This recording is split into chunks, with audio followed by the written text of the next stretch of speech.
This is the new Samsung Galaxy Watch Active 2. It's the latest smartwatch from Samsung, and it actually joins the Galaxy Watch Active that was released earlier this year. Samsung's going to be selling both of these at the same time, so you can kind of choose between them.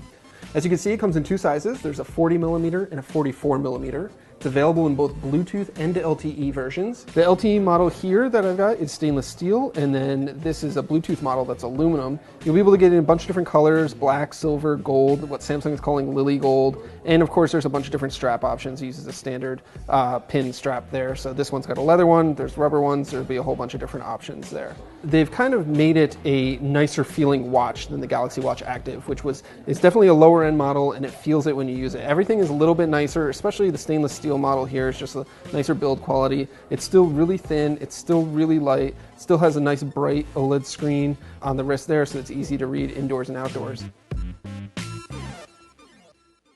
The biggest thing that they've done is they brought back the rotating bezel. Now, it's not an actual physical rotating thing like on some of the other Galaxy Watch models that we've seen in the past.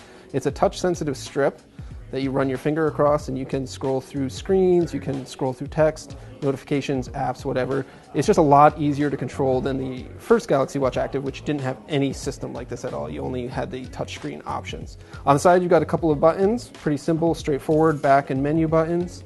And then underneath, you've got an upgraded heart rate sensor, you've got an upgraded accelerometer, and then Samsung also says that it has the capability to record your ECG, and that feature is not going to be available at launch, but it plans to bring it to it sometime later after the watch itself has been launched.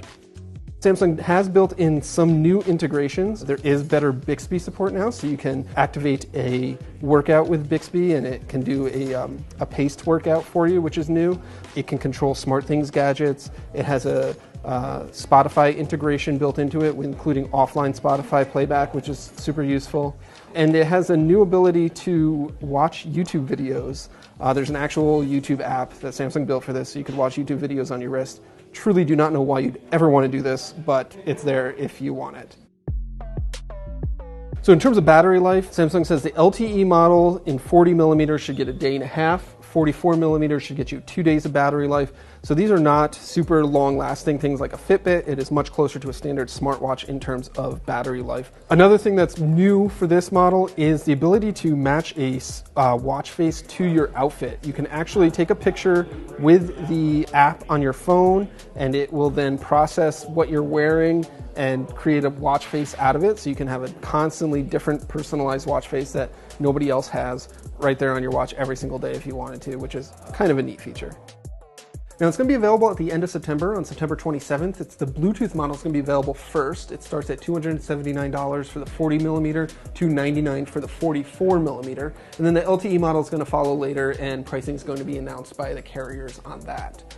Now, Samsung is announcing a lot of things this month. By the time you're watching this, Samsung will already announce the Galaxy Tab S6, so be sure to check out theverge.com for all of that. And stay tuned, we're expecting Samsung to launch a Note 10 and maybe a Note 10 Plus really soon, so be sure to check us out for more on that.